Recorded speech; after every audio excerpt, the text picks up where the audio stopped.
Your health is shaped less by what you eat than by what you refuse to think about.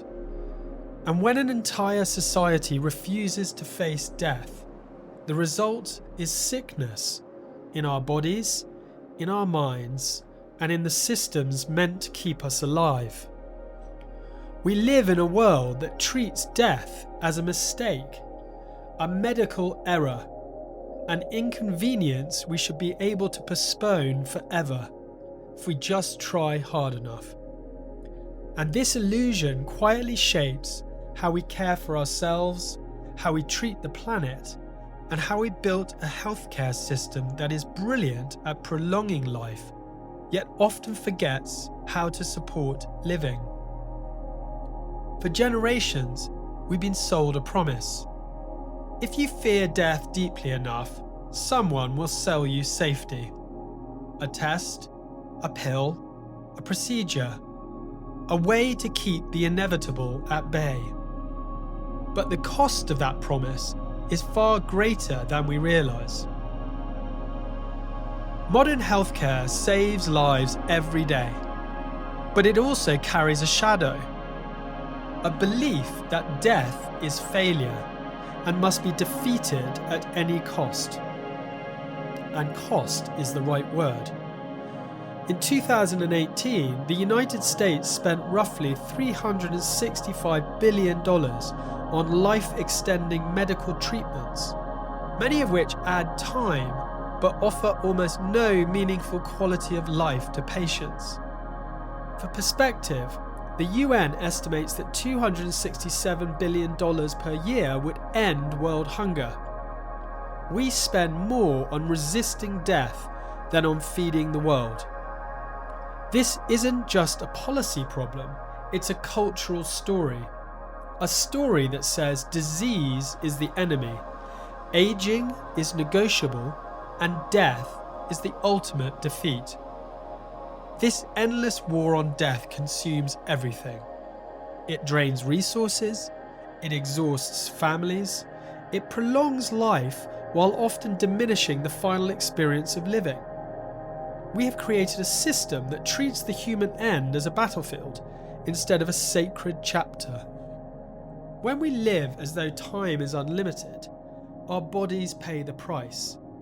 The extra slice of pizza, the walk we'll take tomorrow, the cigarette we'll quit next month, the plastic bottle we toss because it's just one more. When you believe you have infinite tomorrows, today becomes optional, and the planet suffers the same denial. Mountains of waste, oceans filling with plastic, air so toxic that 7 million people a year lose their lives simply by breathing. Not because we are careless, but because we are disconnected.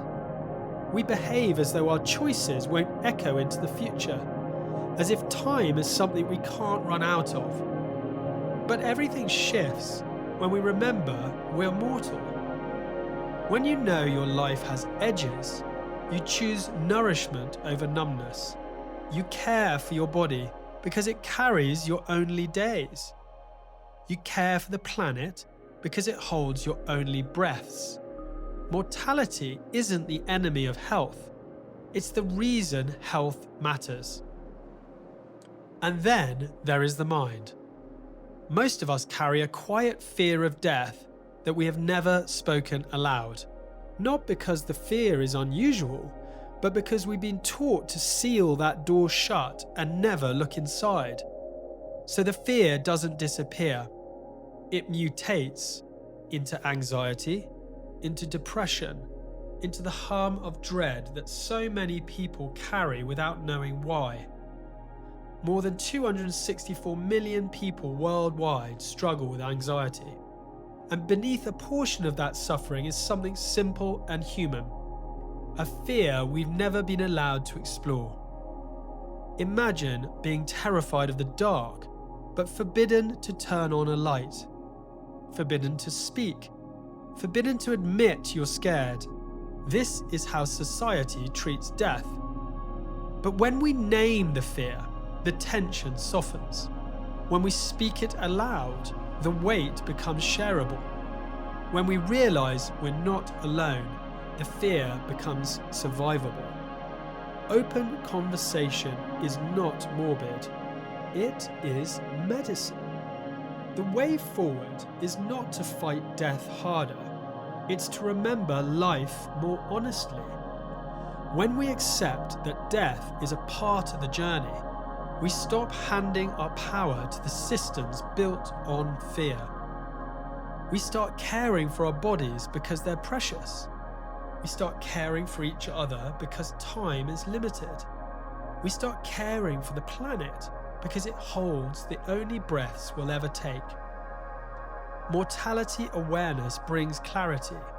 It restores perspective. It returns us to what truly matters.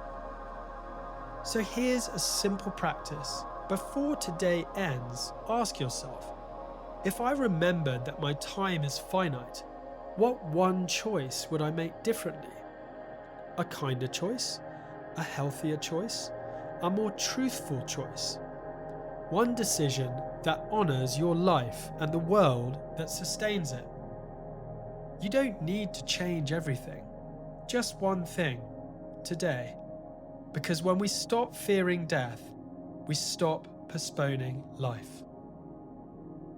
This reflection lies at the heart of Dying to Live with Purpose, a project devoted to exploring how mortality awareness can deepen meaning, awaken potential, and bring us into alignment with the life we're here to live.